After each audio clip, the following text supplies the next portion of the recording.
Il arrive un moment dans la vie de chacun où l'on pense que le monde s'est éteint. Un moment où ses rêves lui sont arrachés des mains et où les portes auxquelles il avait frappé avec confiance et patience se ferment. C'est ce moment où l'on tombe pour la première fois. Une chute différente de toutes les petites embûches qui la précèdent. La vraie chute ne survient pas lorsque l'on trébuche en chemin, mais lorsque l'on sent que le chemin lui-même est terminé. Quand on tombe, personne ne nous applaudit. On trouve peu de personnes pour nous tendre la main et peut-être même personne du tout. Le monde ne s'arrête pas pour nous relever. Il continue d'avancer comme si nous n'y avions jamais été. Et là commence la première épreuve. Reste-t-on là où il est tombé ou se reconstruira-t-on sur les cendres de la défaite? À cet instant, les voix se taisent et on se retrouve seul avec soi-même. Et ce n'est qu'alors que l'on découvre qui l'on est vraiment.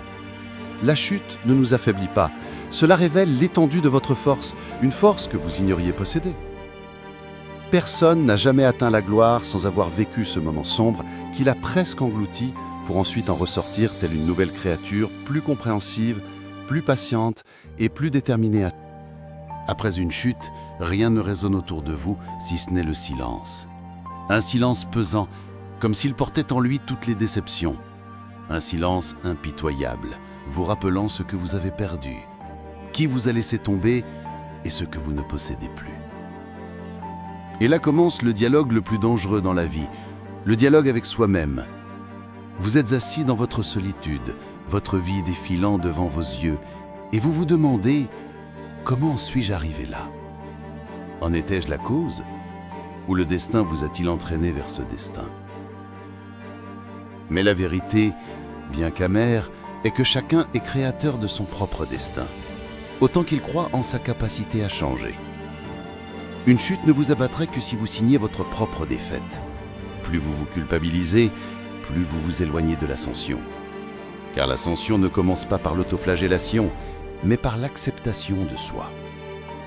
Accepter d'avoir commis une erreur, d'avoir échoué, de ne pas avoir été aussi bon que vous le souhaitiez. Mais n'en faites pas une prison, mais plutôt une leçon. Ceux qui apprennent de leur chute ne répètent pas la même erreur. Ceux qui la nient chutent encore et encore, jusqu'à perdre le sens de l'ascension. Faites de ce silence un début, et non une fin. Car après chaque silence sincère, une voix plus grande naît. La voix de la volonté lorsqu'elle se réveille de son sommeil et dit au monde « Ce ne sera pas ma fin ». S'élever n'est pas une décision prise en un éclair. C'est une petite étincelle qui s'allume dans un cœur épuisé par la douleur, un cœur qui n'a plus rien à perdre et qui décide de se relever. Non pas parce que le chemin est facile, mais parce que rester au sol n'est plus une option. Au début, on ne voit pas la lumière. On ne voit que les cendres laissées par la chute. Mais sous ces cendres se cache une braise qui attend qu'une étincelle de détermination s'allume. Cette braise, c'est la confiance en soi, même quand personne ne nous regarde. On commence à s'élever quand on se dit « assez ». Assez de faiblesse, assez de justification, assez d'attente de miracles. Et de ce mot naît la force. La force ne vient pas de l'extérieur, mais d'un instant intérieur où l'on décide de ne plus être le même. Et lorsque vous ferez votre premier pas après une chute, personne ne vous applaudira et personne ne vous verra. Mais ce pas, infime aux yeux des autres, est la première véritable victoire dans votre combat contre vous-même. Se lever ne nécessite pas une pleine lumière. Il suffit d'un peu de foi que la nuit ne durera pas. De cette foi naît l'aube et le cœur se remet à battre. Dès que vous essayez de vous relever, un ennemi invisible s'avance vers vous. Invisible et inaudible, mais palpable à chaque battement de votre cœur. C'est la peur. La peur ne vous attaque pas d'un coup, mais s'insinue en vous par petits murmures. Et si vous échouiez encore? Et si les gens se moquaient de vous? Et si vous n'étiez pas assez fort? Ces questions, d'abord innocentes, prennent de l'ampleur, jusqu'à devenir des chaînes qui vous retiennent. La peur ne vous empêche pas d'avancer, mais vous fait craindre la tentative elle-même. Nombreux sont ceux qui vivent prisonniers de la peur, parlant de leurs rêves plus qu'ils n'y travaillent, justifiant leur peur par la sagesse, l'attente et l'idée que le moment n'est pas encore venu. Mais la vérité est que le temps n'arrive pas à ceux qui attendent, mais à ceux qui affrontent leur peur en tremblant. La peur ne se vaincra pas par la fuite, mais par la confrontation. Tenez-vous devant lui, dénué de toute justification, et dites « Oui, j'ai peur, mais je ne reculerai pas ». Ce n'est qu'à cet instant que la peur se transforme dans ennemi en enseignant. Vous réalisez que plus vous vous rapprochez de votre objectif, plus la peur devient présente, non pas parce que vous faiblissez, mais parce que vous vous rapprochez de ce que vous pensiez impossible. N'attendez pas que la peur disparaisse avant d'agir, avancez pour qu'elle se dissipe à chaque pas. Dans les moments de chute, le destin ne vous laisse pas tomber autant que certains de ceux que vous considériez comme vos amis. Ceux qui ont rempli vos journées de rire et de promesses. Puis, dès que vous avez glissé, ils ont disparu, comme s'ils n'avaient jamais existé. Vous les cherchez et ne trouvez que l'écho de leurs anciennes voix. Ces rires qui ont autrefois rempli vos journées vous font maintenant souffrir quand vous vous en souvenez. Et c'est là que vous apprenez les premières leçons de la chute. La chute ne vous prive pas seulement de votre argent ou de votre position. Elle vous dépouille aussi de vos mensonges et vous révèle leur véritable nature. Quand vous étiez au sommet, ils vous encerclaient. Et quand vous êtes tombé, vous avez réalisé que vous étiez seul parmi eux depuis le début. Mais ne soyez pas triste. La chute ne fait que vous enlever ceux qui n'étaient pas faits pour vous. Les gens se tournent vers la lumière. Et si votre lumière faiblit, ils s'en détournent. Non pas parce qu'ils sont mauvais, mais parce qu'ils n'ont pas appris le sens de la compagnie dans les moments d'obscurité. Un véritable ami, en revanche, est celui qui reste là où tout le monde a peur de rester. C'est celui qui ne vous demande pas « Comment es-tu tombé ?», mais qui vous demande « Comment puis-je te relever ?» Le plus beau cadeau qu'une chute puisse vous offrir est peut-être de vous faire distinguer ceux qui étaient avec vous pour leur propre bien, de ceux qui étaient avec vous parce que vous étiez avec eux. Ne regrettez pas ceux qui sont partis, mais remerciez Dieu de les avoir connus avant de revenir au sommet. Car revenir après une chute exige un cœur sincère qui ne s'achète ni se vend. Au début d'une chute, la douleur est comme un monstre immense dévorant ce qu'il reste de vous. On aimerait qu'elle disparaisse vite, qu'on s'endorme et qu'on se réveille en l'ayant oubliée. Mais la douleur ne disparaît pas quand on la déteste, mais quand on la comprend. La douleur persiste tant qu'on lui résiste, et lorsque l'on cesse de lutter et qu'on s'assoit devant elle en silence, on commence à entendre sa voix pour la première fois. La douleur a un langage que seuls ceux qui l'écoutent peuvent comprendre. Elle vous parle de la faiblesse que vous avez ignorée, de l'arrogance qui vous a fait tomber et de la bénédiction pour laquelle vous n'avez remercié qu'une fois qu'elle a disparu. La douleur n'est pas votre ennemi, c'est votre professeur sévère. Elle vous pousse à réfléchir au chemin que vous avez parcouru à l'aveuglette et vous fait voir ce que vous ne pouviez pas voir lorsque les lumières brillaient autour de vous. Chaque douleur que vous avez vécue était porteuse d'une leçon, mais vous n'étiez pas prêts à la recevoir jusqu'à ce que quelque chose en vous se brise. Certaines leçons ne s'écrivent pas avec des mots, mais avec des larmes. Parce que la douleur est lourde, elle ne vous accompagne que si vous en avez besoin. Alors, une fois que vous avez compris ce qu'elle est venue vous apprendre, partez. Quel beau est ce moment où l'on se réveille et où l'on réalise que l'on ne pleure plus, que l'on est devenu plus fort. Non pas parce que la douleur a disparu, mais parce que l'on est devenu plus grand qu'elle. La douleur n'est pas la fin du chemin, mais plutôt le début d'une nouvelle conscience. Du sein de la souffrance naît la plus grande maturité, et on en ressort transformé, non pas par son visage, mais par son âme. Il arrive un jour, après une longue période de rupture, de silence et de contemplation, où l'on a l'impression de ne plus être celui qu'on était d'autrefois. C'est comme si l'on sortait d'une longue bataille, sans drapeau, mais en soi, un petit feu dit « il est temps ». Ce n'est qu'alors que commence le chemin de la construction. Non pas construire une maison de pierre, mais se construire soi-même de l'intérieur. On commence par rassembler ces fragments, une idée par-ci, un rêve par-là, et un peu de courage qui se cachait au plus profond de soi. Construire après une chute, ce n'est pas repartir de zéro. Le sol sur lequel on est tombé n'est plus le même, et l'homme qui se relève n'est plus celui qui se croyait invincible. Il a connu la faiblesse, goûté à l'impuissance et acquis une sagesse inestimable. On commence par réparer son cœur, en éliminant la colère, la haine et le regret, et en y plantant le pardon, la patience et la sérénité. Puis vous vous tournez vers votre esprit, le purifiant des voix qui vous limitaient, des phrases qui vous faisaient croire que vous étiez inférieur à ce que vous êtes. Et vous apprenez que celui qui veut s'élever doit se construire sur l'honnêteté, non sur la prétention, sur la foi, non sur la peur, sur l'action silencieuse, non sur les grands mots. À partir de là, les véritables étapes commencent, pas à pas, comme un enfant qui réapprend à marcher. Mais cette fois, vous connaissez le chemin et savez pourquoi vous le parcourez. Ce n'est pas un retour à ce que vous étiez, mais une nouvelle naissance, une version plus mature, plus calme et plus forte de tout ce que le monde croyait terminé. Une fois que vous aurez commencé à vous reconstruire, vous découvrirez que la chute n'était pas l'épreuve la plus difficile, mais plutôt le fait de repartir de zéro, sous les yeux des autres. Certains vous souriront avec sympathie et diront « Il avait tout, regardez-le maintenant ». D'autres raconteront votre histoire de manière incomplète, l'enjolivant de fantaisie et de joie malsaine, comme si votre chute était un spectacle et non une expérience humaine amère. Lorsque vous recommencez, vous avez l'impression d'être sur une scène où tout le monde vous observe, attendant votre faux pas et non votre réussite. Il vous faut ici un cœur ferme et patient, un cœur inébranlable par les mots.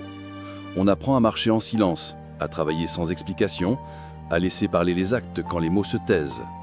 Tous ceux qui vous voient ne comprennent pas votre chemin, et tous ceux qui se sont moqués de vous n'ont pas le courage de commencer comme vous l'avez fait. La moquerie est l'arme des faibles, tandis que les forts sourient en continuant à construire, et plus ils se moquent de vous aujourd'hui, ils se tairont demain en voyant ce que vous avez patiemment accompli. La grandeur ne vient pas des applaudissements, mais de votre capacité à avancer malgré la colère, le doute et la solitude. Nul homme n'a jamais atteint la gloire sans être un jour ridiculisé. Mais finalement, on s'est souvenu de son nom parce qu'il n'y a pas prêté attention. Alors, laissez le ridicule des autres vous nourrir et non vous entraver, et travaillez en silence jusqu'à ce qu'ils imaginent devienne votre réalité. Une fois la tempête apaisée, les voix s'estompant et vos premiers pas remplacés, une nouvelle question murmure en vous. Ai-je encore une chance? Puis-je revenir, réussir, redevenir quelqu'un? Ici, la vraie réponse est le facteur décisif entre ceux qui restent dans l'obscurité et ceux qui en émergent vers la lumière. Oui, tant que vous respirez, vous avez une chance. Tant que votre cœur bat, la vie n'est pas terminée. Chaque jour où le soleil se lève est une nouvelle page, mais vous seul décidez de ce qui y sera écrit. Nombreux sont ceux qui ont été morts de vivants, car ils avaient perdu foi en l'opportunité. Ils pensaient que la vie était révolue et que le temps était révolu. Mais la vie ne se mesure pas en années, mais au moment où l'on se croit capable de recommencer. La foi n'est pas une parole, mais une décision intérieure qui change la vision qu'on a de soi. Quand vous croyez que vous êtes encore capable, l'univers entier commence à conspirer en votre faveur d'une manière que vous ne comprenez pas encore. Sache que Dieu ne place pas un souhait en vous en vain. Il place plutôt le rêve dans votre cœur parce qu'il sait que vous pouvez le réaliser même s'il s'apprend du temps. Alors accrochez-vous à votre foi quand tout le reste s'effondre, car la foi est le dernier pont que vous traversez vers demain. Quiconque la perd est perdu dans le désert, même si tout l'entoure. Quand les lumières s'éteignent et que les regards qui vous observez disparaissent, c'est là que la véritable histoire commence. Non pas sous les applaudissements, mais pendant ces longues nuits où l'on travaille en silence sans que personne n'entende le son de sa respiration laborieuse. Le succès ne se construit pas en public, mais dans la solitude, le silence, dans la sueur qui coule à terre sans témoin. Notre héros le savait, alors il recommença, non pas avec des slogans ou des discours, mais pierre après pierre, un petit chemin chaque jour. Ses mains tremblaient d'épuisement, mais à chaque fois, il se disait « Personne ne me verra maintenant, mais un jour, tout le monde verra la lumière que j'ai semée dans l'obscurité. » Les jours passèrent lentement, et les résultats n'apparurent pas. Mais étonnamment, cette fois, son cœur ne se lassa pas. Il connaissait la joie de construire lentement, il savait que ce qui est semé en secret portera un jour ses fruits en public. Dans le travail silencieux, les racines poussent, et dans la patience, des piliers se forment qui ne s'effondreront pas. Combien de personnes se sont hâtées d'apparaître et se sont effondrées, et combien d'autres se maintenèrent en secret, bâtissant leur gloire en public. Donc, n'ayez pas peur de travailler seul. Ne cherchez pas de témoins, car la grandeur n'a pas besoin d'un public au départ, mais plutôt d'un cœur qui croit et d'une main qui ne s'arrête pas. Un sage a dit un jour, « Ce n'est pas le bruit qui crée la gloire, mais le silence qui le précède. » Et à cet instant, alors qu'il travaillait dans un espace étroit, aux murs runés, il ressentit une paix qu'il n'avait jamais connue auparavant, car le travail était devenu culte et l'effort un chemin vers un nouveau soi.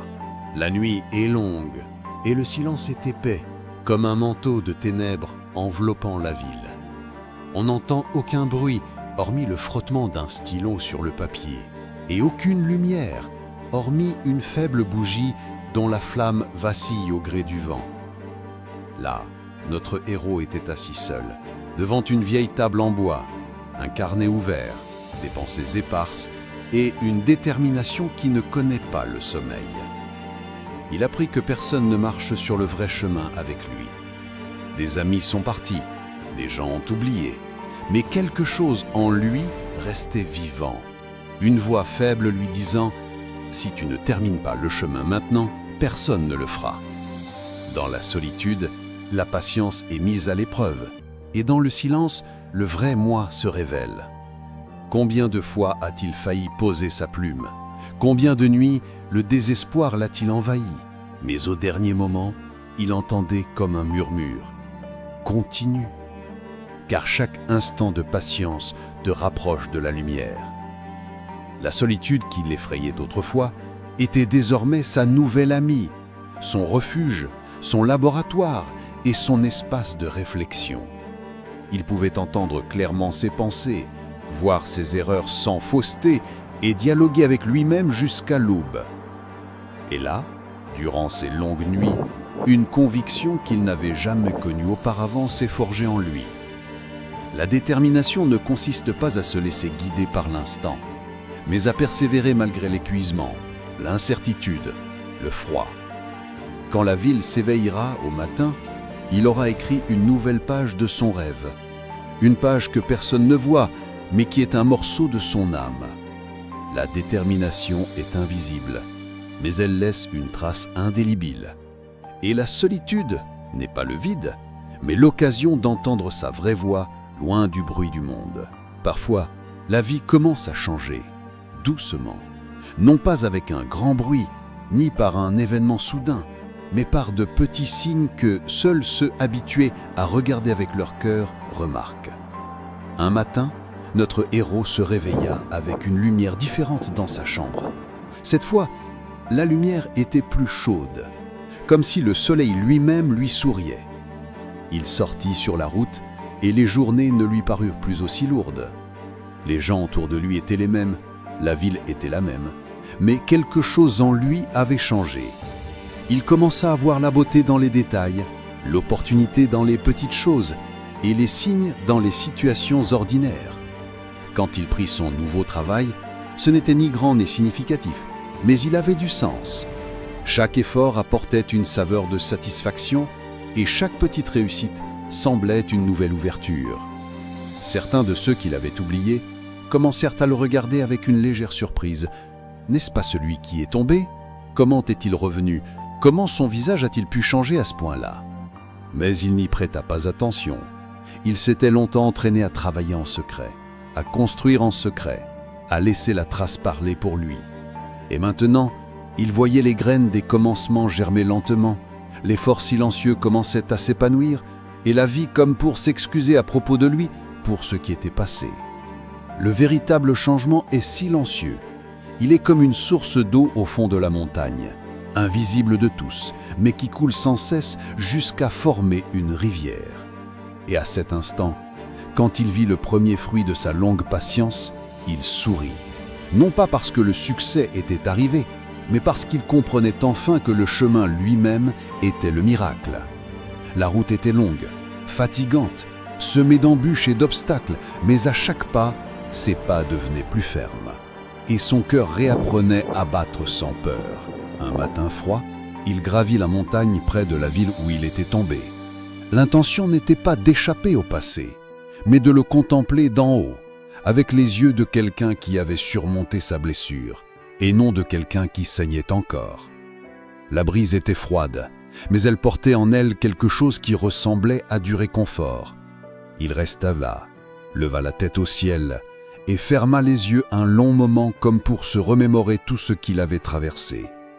Il se souvint des nuits où il avait pleuré seul, des portes qui s'étaient refermées sur lui, des amis qu'il avait quittés sans lui dire au revoir, et des déceptions qui l'avaient étouffé jusqu'à ce qu'il soit sur le point d'abandonner. Puis il se souvint d'autre chose. Il se souvint qu'il était toujours là. Toute cette tempête ne l'avait pas tué, mais l'avait affiné.